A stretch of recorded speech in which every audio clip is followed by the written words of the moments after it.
Hi everyone, thanks for joining us in this video. We are joined by Leslie Bonci, a nutritionist who's done amazing work online, and you can reach her at her website at activeeatingadvice.com. We are here on behalf of ISOPRO23 by the company Odin, which stands for Our Daily Nutrition. Miss Leslie, it's really great to have you here. I am delighted to be here. Thank you for having me on. I'm excited to talk about all things related to sports and protein and activity and nutrition. I'm Leslie Bonci. I am a registered dietitian nutritionist and board certified specialist in sports dietetics. I have been with the Blue Jays for 10 years, and both at the major league side as well as the minor league side, and it's constantly going back and forth. Being involved as a sport dietitian is like being the pit crew. You know, they are the drivers, but we really have that role to play in terms of making sure that they are prepared to do what they need to do every single day. You want to play long into your life, you think about what goes into your body. So we can see from the internet of your amazing experience. Could you just share a bit of your background? And I've noticed that you've done work with the Kansas City Chiefs. That's amazing. Yeah, so that's kind of the latest of what it is that I've done. So I can say that I have officially worked with a Super Bowl team, although I actually spent 24 years with the Pittsburgh Steelers, and they won 2 Super Bowls under the period of time that I was there. So that was very, very exciting. I've also worked with 5 Major League Baseball teams in the United States: the Pittsburgh Pirates, the Cincinnati Reds, Milwaukee Brewers, the Washington Nationals, and the Toronto Blue Jays. Also the hockey team, the Pittsburgh Penguins, and Olympic athletes, most notably Usain Bolt. So it's been a very, very exciting career with lots of different active people. That's a big component of what I do, but it's not the only thing. I don't just work with professional athletes. I work with real people who are trying to do the best for their bodies as well. Absolutely amazing. So as you can see, Leslie has done a lot of work with a lot of athletes, which is exactly the kind of thing that we're going to be talking about today. And I doubt I'm pretty sure everyone would know who Usain Bolt here is, even in Indonesia. So moving on, in Indonesia, we have a brand new innovative product called ISOPRO23, which is protein water. What is your professional opinion on protein water? Well, let's talk about 2 aspects of it. Number 1, the water. Right? If you're going to be active, you have to drink enough fluid. That's critically important to replace what it is that you lose, and also because fluid helps in terms of strength and speed and stamina and injury prevention and recovery. But the other part of that is that we do need to have enough protein, especially if we're going to be active. We have to have protein to prevent some of the breakdown. We have to have protein to support our supporting structure: bones, ligaments, joints, tendons, muscles. We have to have enough protein to keep our immune system functioning and healthy the way it needs to. So if we can double duty, both protein and fluid together, that's another innovative, easy, no effort way for people to get 2 needs met over the course of the day. So 2 in 1 with the protein water. Amazing. In Indonesia, we have a saying: you row your boat once and you pass through 2 islands, which is exactly what you described now. Exactly right. So in your professional opinion, what is the best time to consume said protein? One of the things that people don't always realize is that it isn't just how much protein you have over the course of the day. Granted, you have to have enough, but it's how you consume the protein over the day. So ideally, every time that you're eating, it's probably minimally 20 grams, maybe a little bit more than that, depending upon what somebody needs. So rather than somebody have very little at certain meals and a lot at one meal, it would be better to be more even. So 20 grams at breakfast, 20 at lunch, 20 at dinner, 20 as snack. So even though that might end up being the same number of grams of protein over the course of the day, whether you ate it all at once or spread it out, the people that spread their protein out and distribute it over the day do a better job, especially if they are active individuals. Amazing. And one thing about Indonesians in general, based on data from the Indonesian Bureau of Statistics, the average body weight here is around 135 pounds or 60 kilograms. And they found that the average protein intake for said people was around 60 grams. Would you say 60 grams is enough for a person who is, relatively speaking, active physically?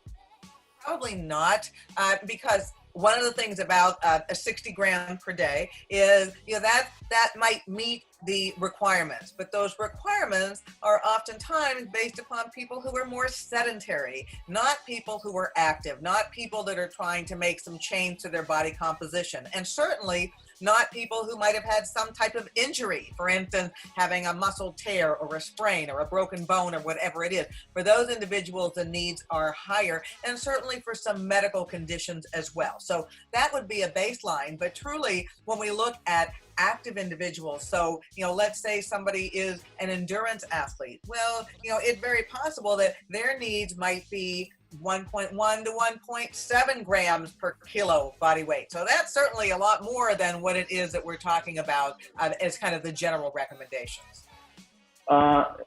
Speaking of your previous work with professional athletes, typically speaking, these are people who train every day. How much protein would you recommend for them on a daily basis?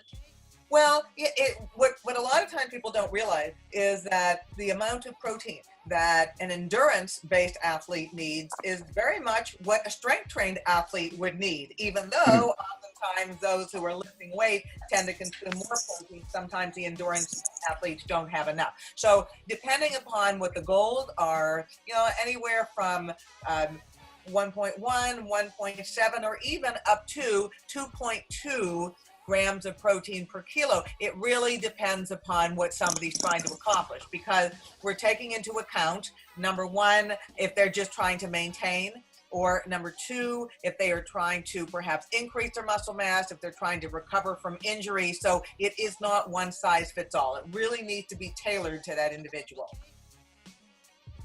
And if certain individuals who are active and they don't get enough protein, like what are the impacts that said person could experience? Well, okay, so let's talk about somebody who potentially has they're lifting regularly. Their goal is that they want to increase muscle mass. Now, I've had a lot of those types of patients who have come to me, clients who have said, well, I don't understand, is I'm spending time in the gym, I'm lifting, and nothing's happening. And oftentimes we ask the question about what's happening with eating. They may not be consuming any protein before. They may be consuming protein only once a day. So they're not getting enough and they're not distributing it appropriately. So instead of seeing the anabolism or the muscle build, they're having the catabolism, which is the muscle breakdown, which is what they don't want. If somebody doesn't have enough protein, their risk of injury goes up. So they could be more likely to have a stress fracture or even a broken bone. They may be ill more often, particularly because you have to have enough protein to support a healthy immune system. So if the body is not able to be as healthy as it needs to be, then the defense system suffers. And then that way one is more susceptible to infections and other things along those lines. So people can't work out the way they want to because they're ill. Interesting. And would you say age plays a factor into the amount of protein that you can consume? Is there a minimum or maximum age in which people can consume protein, specifically protein water? Yeah, it's a very interesting question. And one of the things that we know is, first of all, as people get older, their protein needs don't go down. And as in fact, they may actually go up. I always use hashtags, and one of my hashtags, strong is the new skinny, and that's important, and aging well, not aging frail, aging well, so you have to have enough protein. But the other thing about it is that as we get older, is sometimes we can't afford that same number of calories. So that's the beauty of something like a protein water. It's not a lot of calories, but you get a very significant amount of protein. Now, the other end of the age spectrum, times of life when somebody needs more protein. Adolescents need more protein because their body is growing. Young adults, the same type of a thing. So we have to be getting enough, not just adequate, optimal. That's the word that I'm looking for. We want to optimize intake in order to be able to maximize performance and health. Hashtag strong is the new skinny. We'll be sure to remember that, Leslie. Good. Right. Speaking of protein in particular, the thing you mentioned about adolescents is absolutely crucial for Indonesia specifically, since it wasn't a while ago that we were like one of the major countries with stunting, and we pretty much have calcium covered here. Like, people here understand the importance of calcium, but for protein, it's still not as well understood. But moving on to the next question, maybe we can start by defining lean muscle. And how would you say how important is protein in terms of building lean muscle? Yeah, and before I answer that is just to answer or embellish upon what you just talked about with calcium is when people think about bone health, oftentimes that's the first thing that's top of mind. Oh, calcium, well, that's important. The reality is that even if people get enough calcium, even if people supplement with vitamin D, if their protein needs are not adequate, they're going to have weaker bones. So protein is critically important for bone health as well. So when we look at protein, and now to answer the question about really what the functions of protein are and why it is so critical. So we know that protein is composed of amino acids. Those are the building blocks of protein. And basically, there are many functions that it has. One is to help to minimize breakdown. So we don't build muscle 24 hours a day. Nobody does that. But the goal is at the end of the day, you have more build than you do breakdown. So protein is critically involved in that process. We know that protein is also critically important as a way of helping to stabilize blood glucose. So for people that are diabetic, having enough protein is critically important. We know that protein also has a role to play in terms of fluid balance. Just like some of the other nutrients, protein is involved in that process as well. Protein is a building block for the antibodies. That's what helps to keep our body well and help to prevent us from getting ill. Protein is critically important for the immune system. So it is much more than just muscle health. It really is a head to toe importance of having enough protein in the body every single day. And if somebody does not have enough, yes, their health is going to suffer. They may not achieve the growth potential they need to. They may have issues with their bones and muscles and ligaments, tendons, and joints. So it is extremely important, and that's why it's considered a macronutrient or what we would call an essential nutrient. Yeah, amazing points. And we'll be sure to touch back on the points on the immune system, which is especially relevant nowadays due to the ongoing pandemic. Really important points, Leslie. But for now, let's just move on to the next question, which is, how important is protein, in your opinion, in terms of increasing performance for endurance type sports? You know what, it is as important as it is for strength trained athletes. And for many of my endurance athletes, they do a good job with carbohydrate. They're making sure that they're having rice and pasta and potato and all those types of things, but they don't always do a wonderful job in terms of protein. And the problem is that when you are an endurance athlete, so let's talk about, for instance, a runner, a marathoner, ultra marathoner, there is constant breakdown. It's that constant foot strike against the ground. And all of that activity is not building muscle. And so if somebody is having hours and hours of training and not necessarily meeting their protein needs, at the end of the day, they're in deficit. So we know, however, that protein in and of itself is not the primary fuel to sustain you over a run. That's not what it's important for. But it is critically important that after somebody is done exercising, yes, they're having some protein, and they're having protein in the meals after that, and perhaps the last meal of the day or the early meal before they go out and exercise, so that again, they're less likely to break down. Because I'll tell you what, if a runner has a broken foot, broken ankle, broken leg, you're not running. So it is a problem. The same thing if somebody is an endurance swimmer, if they are an endurance cyclist, it is still critically important. So the needs that we're talking about, probably somewhere between 1.1, 1.7 gram per kilo. Right? That's not a low amount of protein. That's not excessive, but it's critically important. And, I'm giving you a range because for some people, 1.1 gram per kilo may be fine. For other people, they might find that they really need to ramp it up and get up to that 1.7, as well as getting their carbohydrate and fat needs met too, to ensure that their body and their diet is well balanced. So injury prevention is one of the most important things of a high protein diet for endurance sports. In that regard, would you think that having a high protein intake specifically, not just specifically, but for example, from protein water would be good for basically any sport? It is. And one of the things I would say, I don't really consider it high protein because it is optimal protein in conjunction with optimal carbohydrate and fat, and potentially what somebody might have been doing previously was inadequate protein. So, and especially when we're looking at athletes sweat, so you've got to replace fluid as well. So if you can do both together and say, all right, I'm doing a protein water because that's helping me to meet some of my needs for protein and it's giving me fluid. The other thing is that when we look after exhaustive exercise, literally, there are many times that athletes are too tired to eat. They just don't want to. They just don't have an appetite. So if they can get their protein needs met without having to chew something, you're drinking a beverage, so you can just swallow it. You don't have to chew it. It's easy to get down. It can be very, very refreshing. That can work very, very well in terms of not making somebody feel heavy or having digestive issues because they feel like they've eaten too much after exercise when they really don't have an appetite at all. Absolutely. Very good points. Pretty much anyone who does fitness would probably have consumed whey protein at some point in their lives.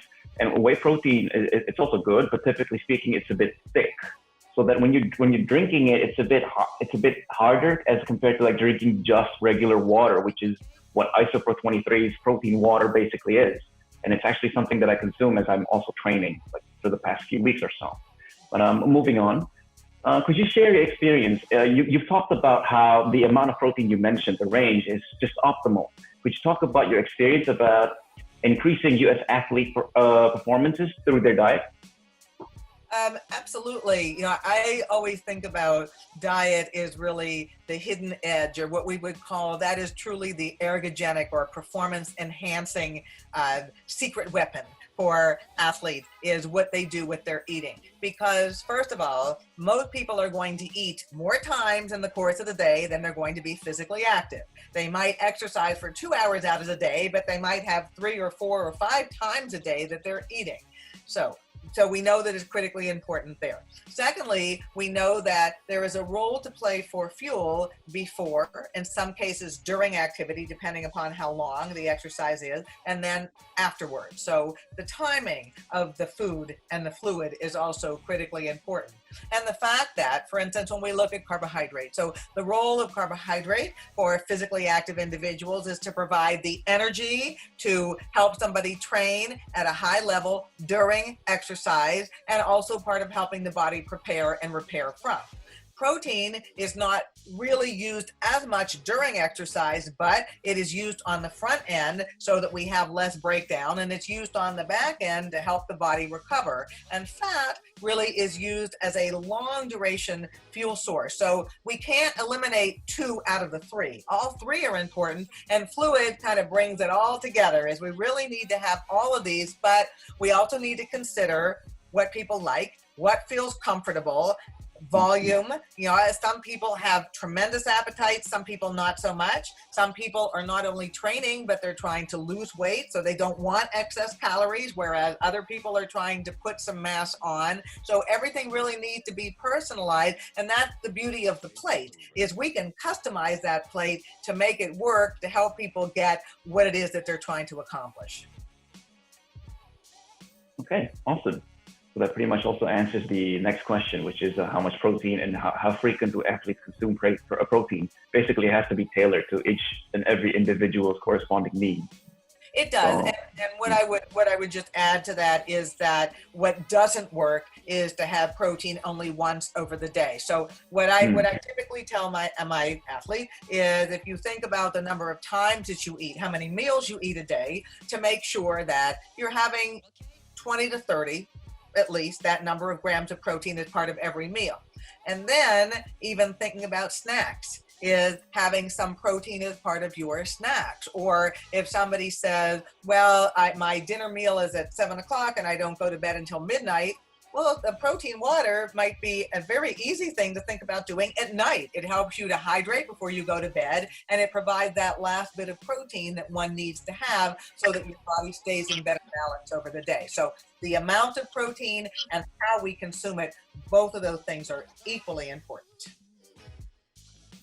Well, touching back on a topic that you've already discussed, other than promoting muscle growth and increasing sports performances on the front and back end, what would you say are the other benefits of protein?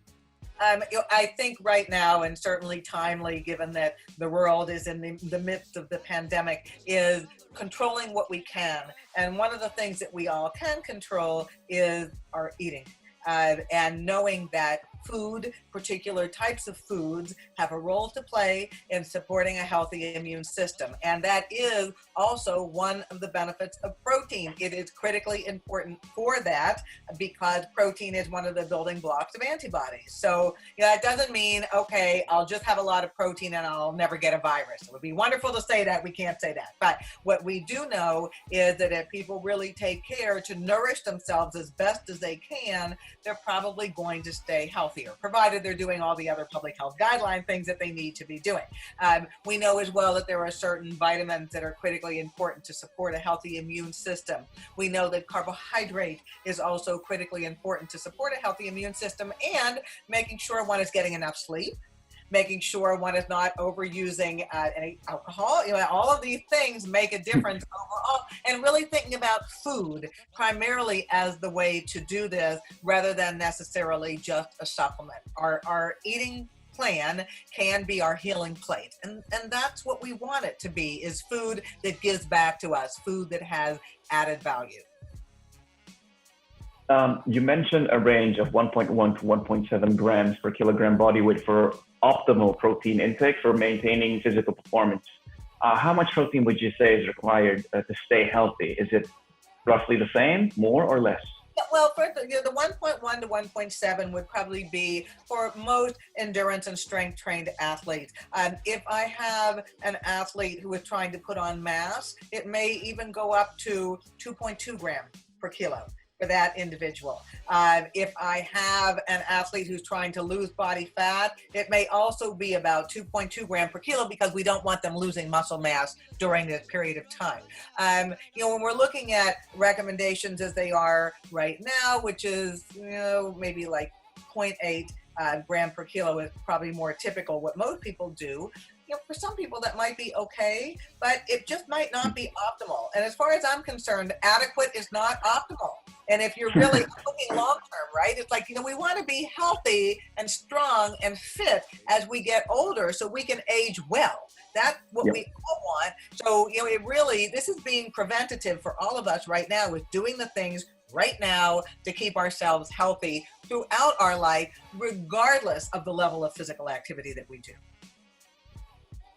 So some people are a bit concerned of the possible effects protein might place on your kidneys. What is your professional opinion regarding this?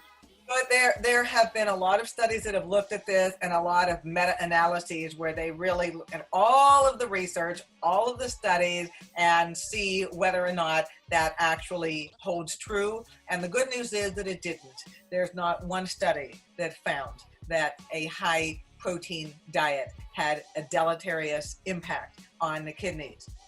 The only time that may be problematic is for people who have pre-existing renal disease, where they do then, if you already have a problem with your kidneys, yes, in some cases you do have to watch the amount of protein that you consume, but otherwise it is not a problem. And again, even the levels that they looked at, where it could be up to 20% of the daily diet coming from protein, did not have any adverse effect at all on kidney function. So that's a positive. We don't have to worry about that. So back again to our protein water, which is ISOPRO23. The main ingredient used for this is Whey Protein Isolate, which is of a dairy source. What is your opinion on a protein source coming from dairy as opposed to comparing it with other sources of protein? Well, one of the wonderful things about whey and the whey protein isolate, because it dissolves so beautifully, that's why it is so applicable and beneficial when we're looking at it, adding it to a water, because you don't have that, it's not heavy. It doesn't feel heavy. It feels very light when you drink it. So a very, very easy way of getting the protein in. Whey is very high in leucine.